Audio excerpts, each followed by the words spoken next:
Hi, this is Joel Sutherland with the Evangelism Ministries Department of the Georgia Baptist Convention.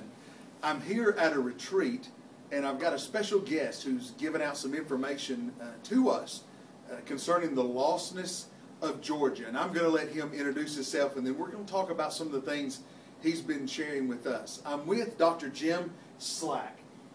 Jim, thanks for joining us, and tell them who you work for and your title. I found that interesting.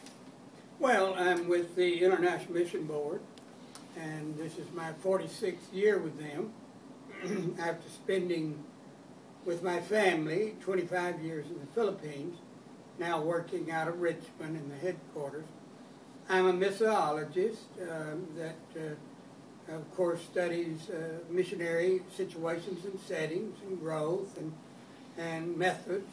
I'm also an ethnographer that studies ethnic people groups and everything from their language to their culture, their worldview, to, you know, the religions they're in and the religions that's peculiar to those people groups. And then I'm a field assessments consultant. I go overseas when there are reported church planting movements and take a team with me, and we interview and we explore these churches to see how they grow, how they were started, and are they really a movement. And so those, among some other duties, are what I do for the International Mission Board. Dr. Jim is full of information that he's just a joy to sit and listen to when he starts talking about some of these things that he works with on a day in and day out basis. I want to unpack a few of the things he's been speaking to us about, specifically in regards to the lostness of the state of Georgia. Dr. Jim, how lost is Georgia? Well, first thing you've got to say, compared to what? Compared to some other states, it would be very similar to what we find in other so-called Bible Belt states, though we're losing that functional reality of Bible Belt. It's not what it used to be. But when you compare it to, say, 23% evangelical in Georgia, you'll have 1% in Rhode Island, 2.5% in New York, and then go to other places in the U.S., out west, it will be small percentages. So, but the fact that it's only 23% evangelical in Georgia, that means close to 7 out of every 10 people are not involved in any evangelical alignment of any kind. Of any kind. And that's 23% of a supposed buckle of the Bible Belt state, which means basically 8 out of 10 people are lost in a Bible Belt state. And declining almost yearly. Well, and one of the things he told us was from 1990 to 2000, the population in Georgia increased 26%, but affiliation with any religious congregation went down. Yeah, it declined. So as the population in Georgia is really skyrocketing, it's rapid growth in the next 20 years, and we're losing ground even just based on population growth. Yeah, the population runs 20 to 30% throughout the state.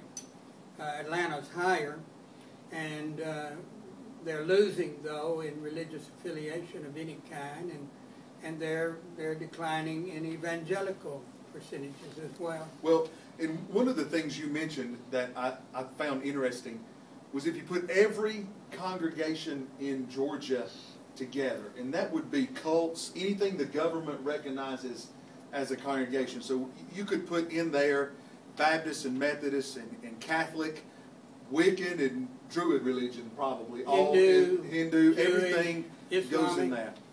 If you put every congregation in Georgia together, still only, what was it, around half the state? Yeah, about 55% of the state would have any religious affiliation at all. So for the state of Georgia, to put this in context, half the state has absolutely no religious affiliation whatsoever with anything.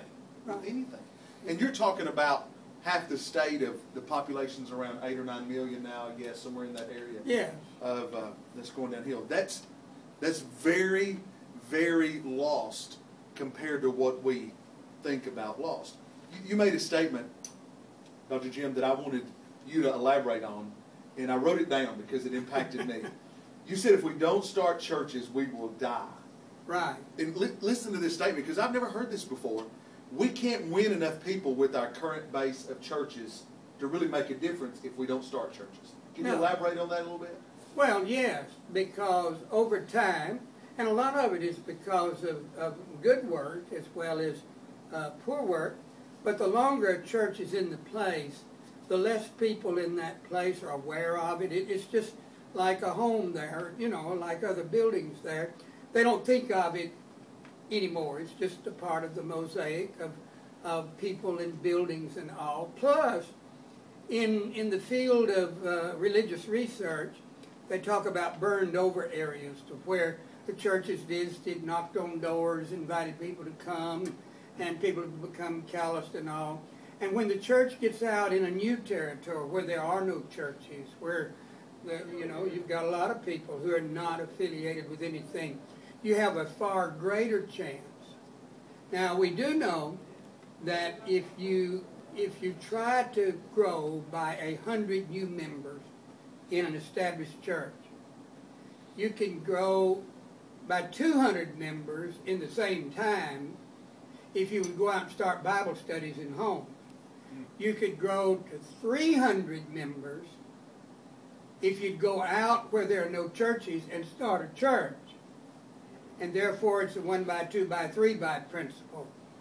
And if you went way out where there are no churches and all, and just did a Bible study out there, they still got to come back to the mother church to present themselves, to be baptized. And so they just, you know, there's so many things they have to do to affiliate that if we go to them and plant a church there, they don't have to go anywhere. They are there. It's almost like the Sunday school principle that our Sunday school department's been telling us for years. Start new classes, start new classes, right. Start new classes. And the more classes you start, the more people you'll reach. That's right. It's the same principle on a church scale. If you don't, your classes age, your church ages, and it doesn't reproduce itself. And with the loss of our young people that all evangelicals are experiencing, that's sudden death. And so we have to start new churches as well as new Sunday school classes.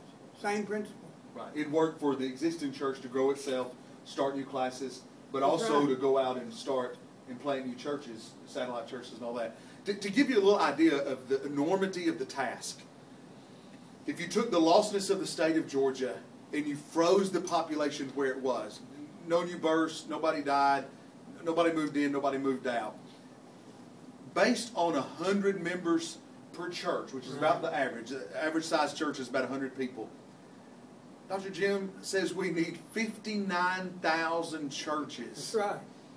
To reach our current population, never mind the growth that's coming over the next 20 years. And that's just a pure mathematically derived number. It's taking the unchurched, no religious affiliation population and dividing it by the 100.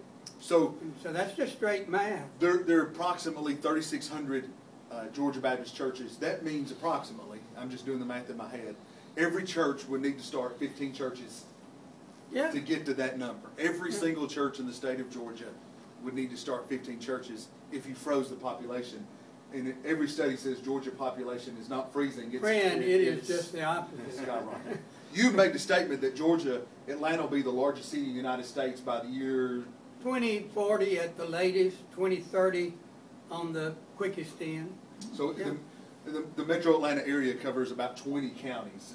It covers officially, there are 2 or 3 levels, I won't go into them, but there is the core Atlanta that the city counts and all, and then there's the MSA that the government term use, and it's the municipal term, and there are 20 counties in that broader governmental definition of the city. Wow, wow. Huge town, huge state. Brother Jim, thanks for sharing all that with us. Well, thank you. It's been a joy just to learn from you here today. And Pastor, let me say to you, the task before us is enormous. You need to make a concentrated effort in your own church to start Sunday school classes, for your church to plant churches. If we're going to make a difference in the millions of lost people that are in our state, we've got to hit the ground running now. And so start churches, plant churches, start Sunday school classes, see what God can do in your church and what He can do outside your borders. And let's do our best to reach our state for Christ. Thank you for listening in. Amen.